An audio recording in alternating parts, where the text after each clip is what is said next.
Now we're going to talk about a turning machine, or the lathe, sometimes called the engine lathe, to distinguish from, say, a precision lathe or a wood turning lathe.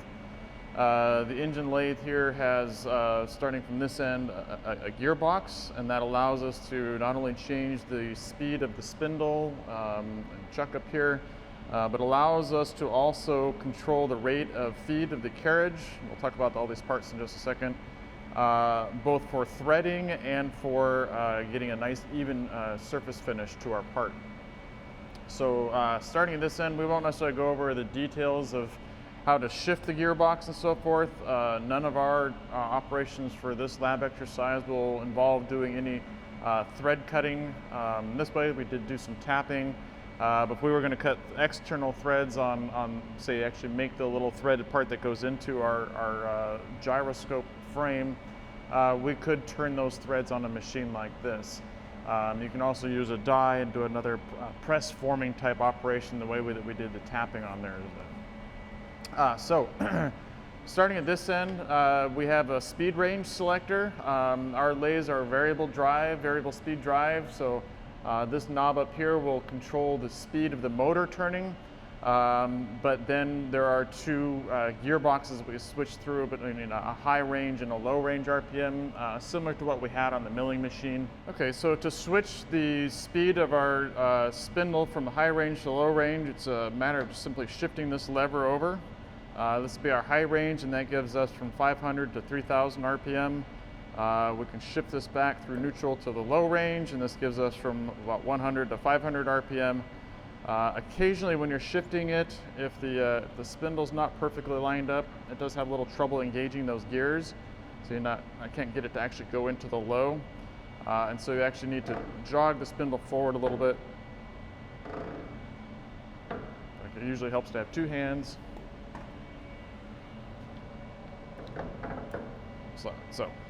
So if you're feeling like that's just not engaging right off, make sure you just rotate that forward a little bit and you'll feel the gears kind of fit in there. High range is usually a little more forgiving. It just kind of drops in there usually. We'll go ahead and just adjust it like so. All right, so that's how we adjust the gearbox, choose from high to low, like so. Now I mentioned the motor itself has a variable speed. We can control that, so when we're within the high range from 500 to 3000, this controller here will basically run our motor from 500 RPM, or our spindle from 500 RPM to 3000 RPM. It's always a good idea when you're first turning the machine on to make sure that your spindle speed is at the lowest setting for whichever range that you're working in. Control the speed of the chuck, spindle, and then also this whole series of other levers and stuff down here, which in general you won't need to do any adjustments, but there's a chart on here, so depending on the type of thread that you're going to cut, or depending on how fine of a finish you want to do for the automatic feed, you choose a series of, we can see where we're at, B, S, V, 4.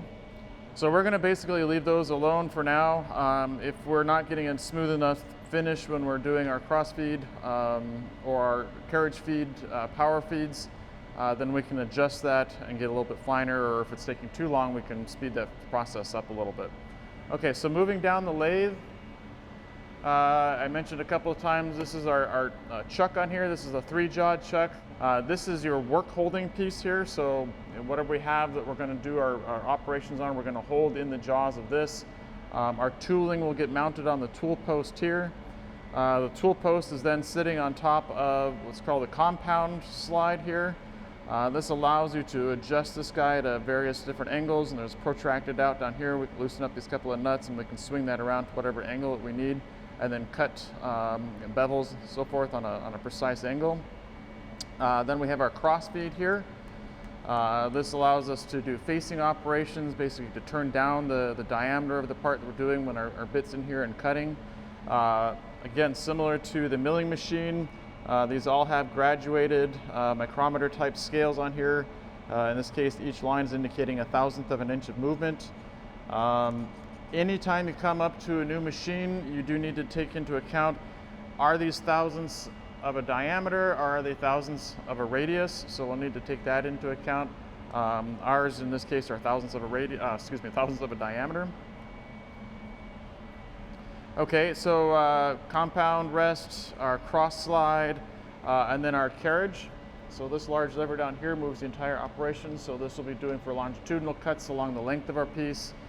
We have various other knobs and levers down here. These are involved in the transmission of movement of the carriage or the cross feed.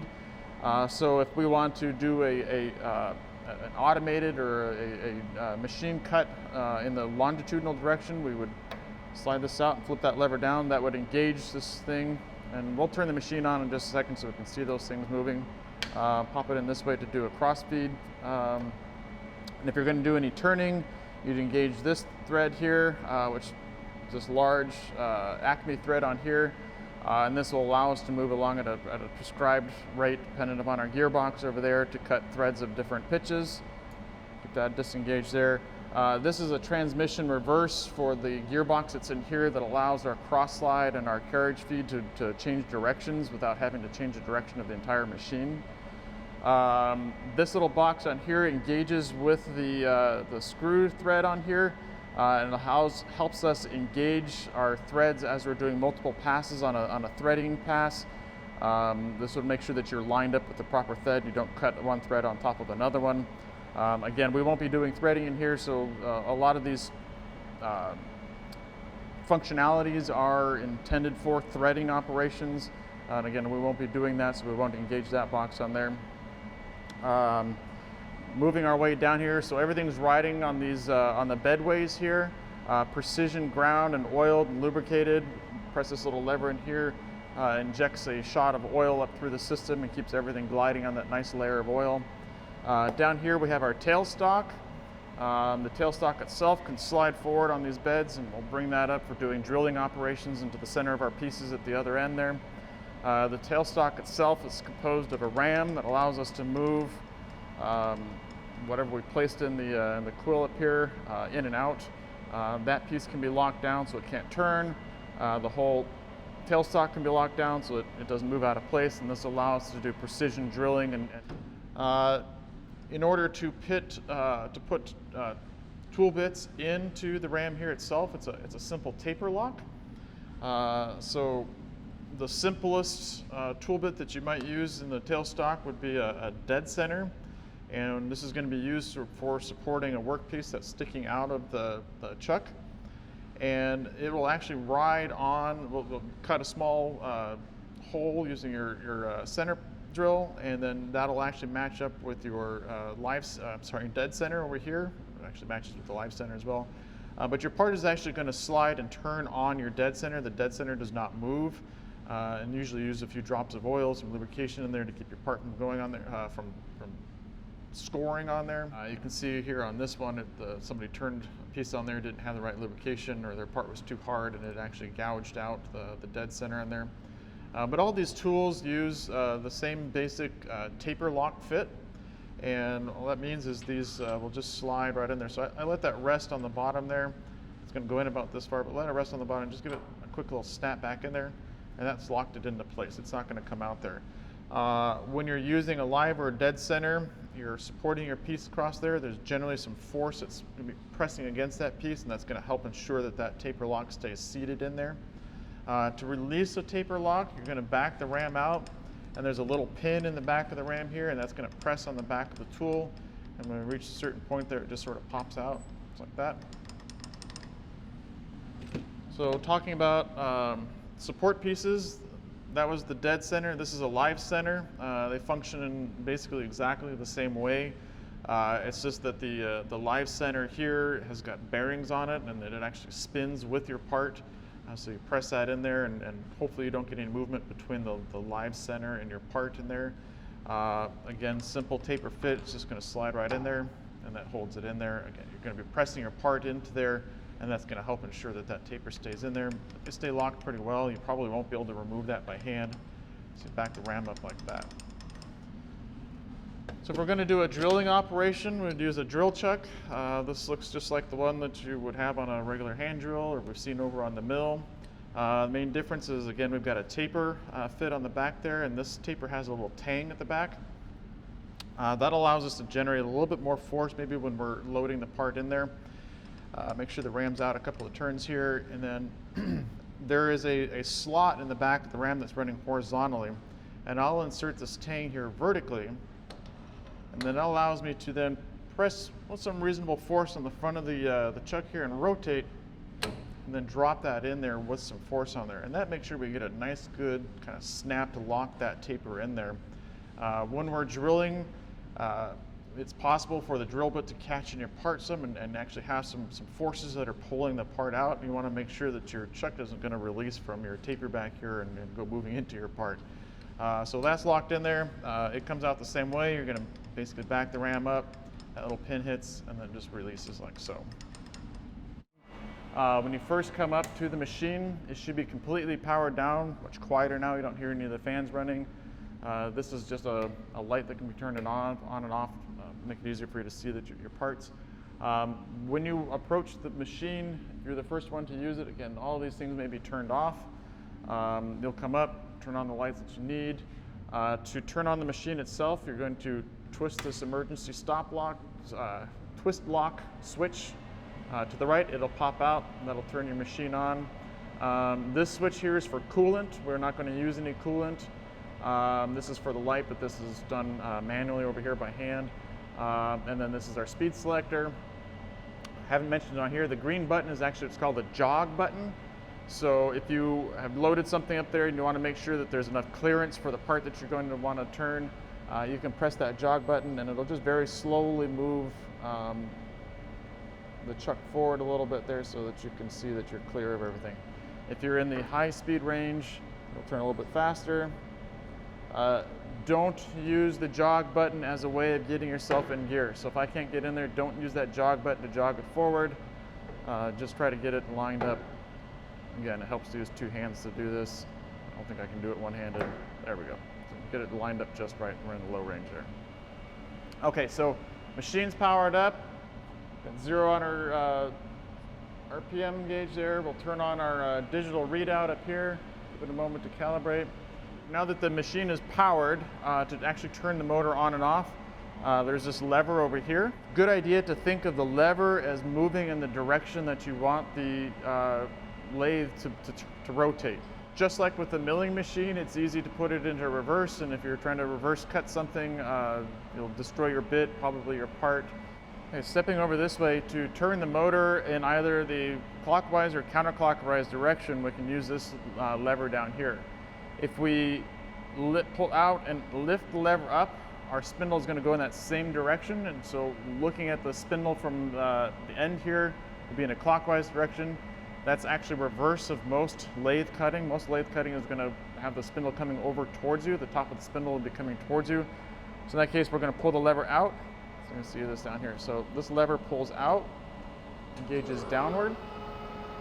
Okay, and we can see that our chuck is spinning there. You may hear me use chuck and spindle interchangeably here. The spindle is what's rotating. The chuck is attached to the spindle. Later on we'll show a collet which will be fit into the spindle.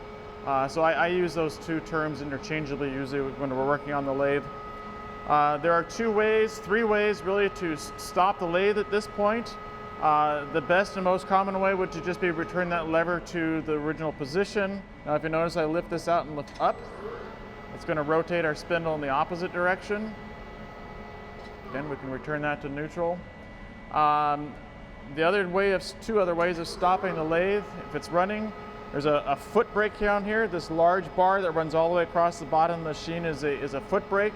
It can be used to stop the machine in an emergency without doing anything else. It can also be used to stop the machine when you have a lot of inertia running in there and you've switched the lever off, but it's still winding down. But as soon as you hit this, it'll cut out the motor power and stop that thing right away. So if anything ever happens, stomp on this thing right away. It'll pretty much immediately stop that spindle there, and it won't re-engage once you do this. You've got to return the lever back to neutral, and then you can start it up again. The emergency stop, just as it sounds, is also, if all else fails, do this. However, that won't actually stop the machine as quickly as stomping on the foot brake down there. It does depower everything on the machine. As you heard, everything shut down immediately. if it's easier to reach for some reason, that e-stop is there for that. But really, if you have an emergency, if you're in a panic situation and you need to stop this lathe immediately, stomp on that bar down there. And that is the quickest way to bring this machine to a stop. So to hold the workpiece, we've got a couple of different clamping systems that we use. They're all referred to, these first three anyways, are referred to as chucks. The last one there is a collet system. We'll show that in a second. So starting on the left here, we have a 4-jawed chuck. And it's different than the other two 3-jawed chucks, besides the number of jaws on there. Both of our 3-jawed chucks here are geared together, so that as you rotate any one of the key holes in here, all 3 jaws will move symmetrically in and out, clamping on your piece and always keeping your piece in the very middle of the chuck that way. Similar to like your regular chuck on a drill or something like that. Your drill bit stays centered in there as those jaws open and close on there. The 4-jaw chuck is different. Each of these jaws moves independently. It's kind of a pain, if you will, if you're just simply trying to clamp onto a round piece of stock and do a standard round turn along the axis of the machine, which is, for our parts in this lab, will be all that we need to do. But if for some reason you needed to, say, clamp onto a square piece of material and turn that round, if you need to turn a round feature onto a part that's off center of that central axis, you can move your part off center and rotate it that way. And ultimately, if you need extreme precision that may go beyond the designed ability of a 3-jawed chuck. Now there's still a little bit of play in there, so your part is generally pretty well centered, but may not be perfectly centered. A 4-jawed chuck will allow you to put a part in there and then put a micrometer indicating system on here. And as you rotate that around, adjust each of the jaws until you get the part absolutely perfectly centered.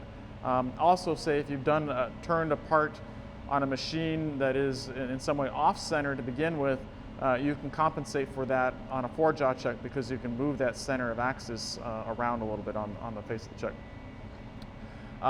Of the two 3-jaw chucks that we have here, this one is the one that we're actually going to use for turning our rotor. This one has what are called soft jaws. Again, like the milling machine, these are usually made out of a softer material that allow us to cut a particular shape into that, helps us hold a workpiece.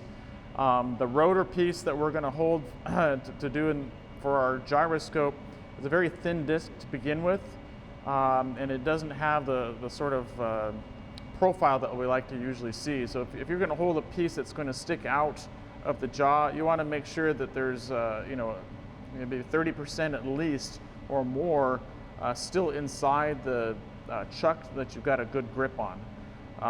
Now also how far it sticks out this way kind of depends on how thick the material is and how much whip you may get as the part moves around, what speed you're going to run it at and so forth. But we're going to cut on very thin discs to begin with, and the soft jaws allow us to clamp onto a really small piece by facing off the back side of this.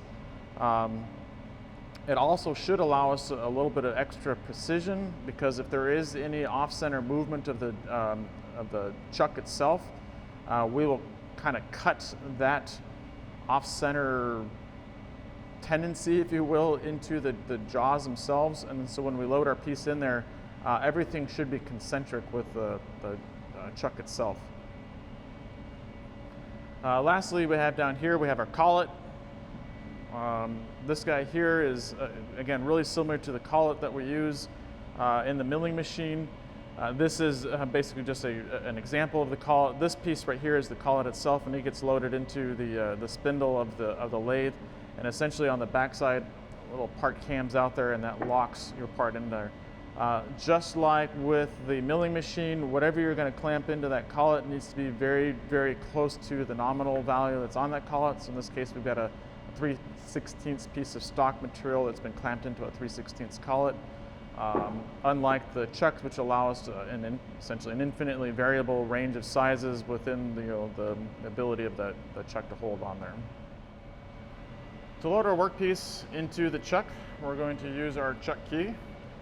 We insert that into the hole up here, and similar to with the milling machine, we don't want to ever leave this chuck key in the chuck itself.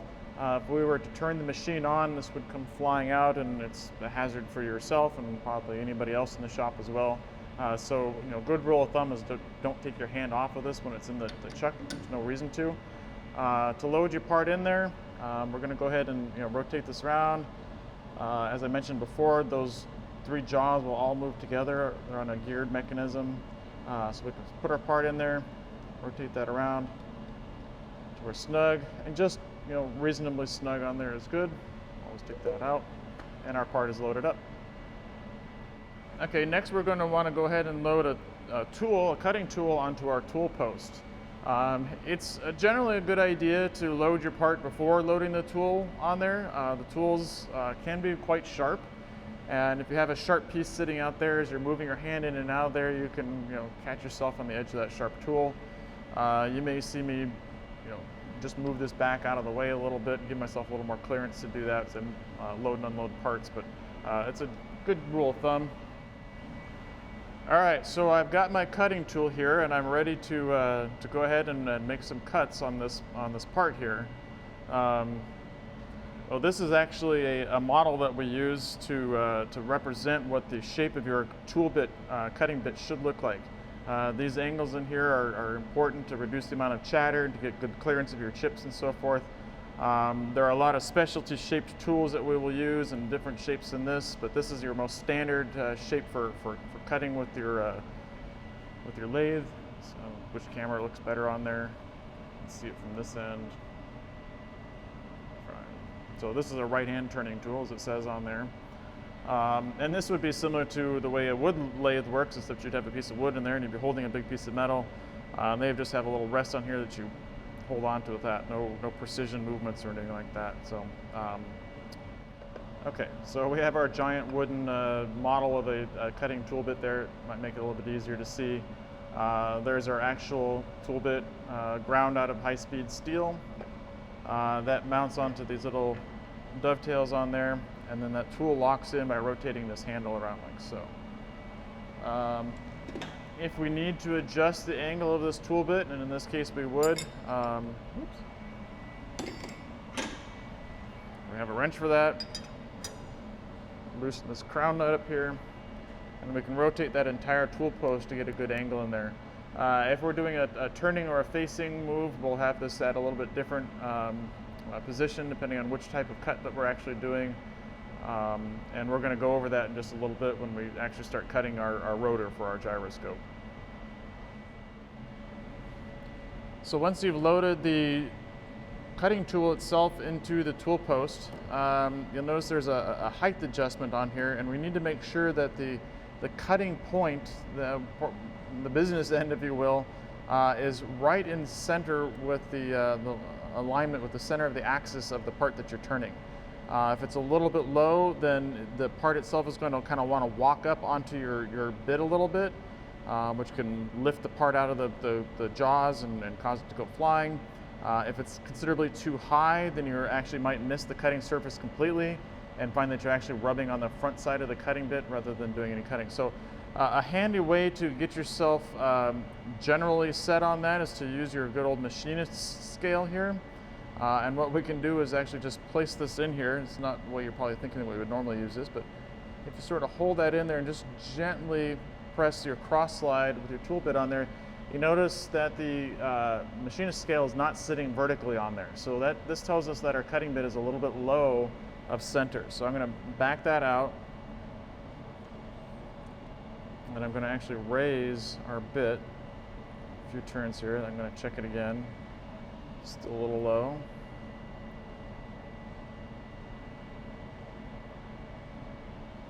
Looking better. A couple more turns there, maybe.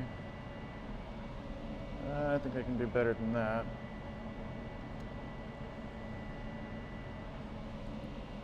That's looking pretty good, but I'm going to go just a hair further, and then I'm going to lock that down. So, and then I also want to tighten up those dovetails because sometimes that moves a little bit. So that's tight.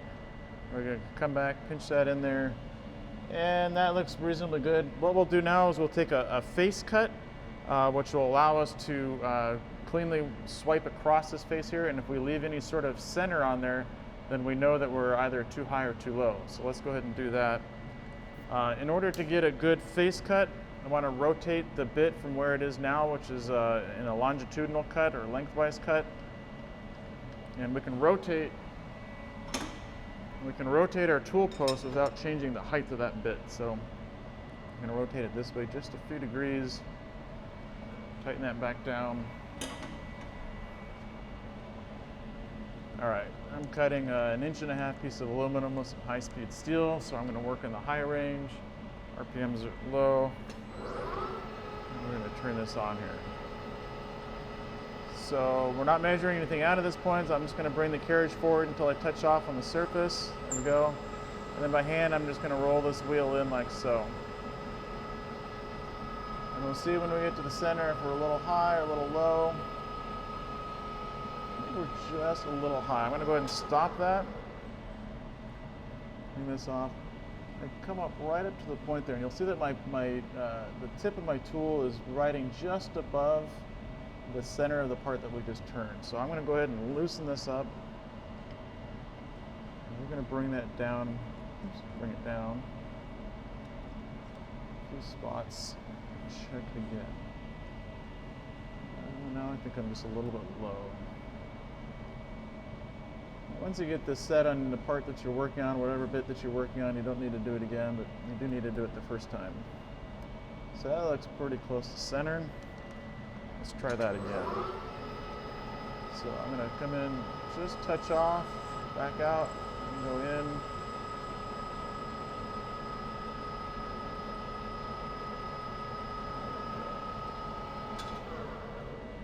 And now we can see there's, I can't feel anything. That's a perfectly smooth finish on there. So now we know our tool bit is perfectly centered height-wise. And that'll give us a much smoother finish when we're doing surface cuts, as well as making sure that when we do those face cuts at the end there, that we don't leave a little nub on the end or anything.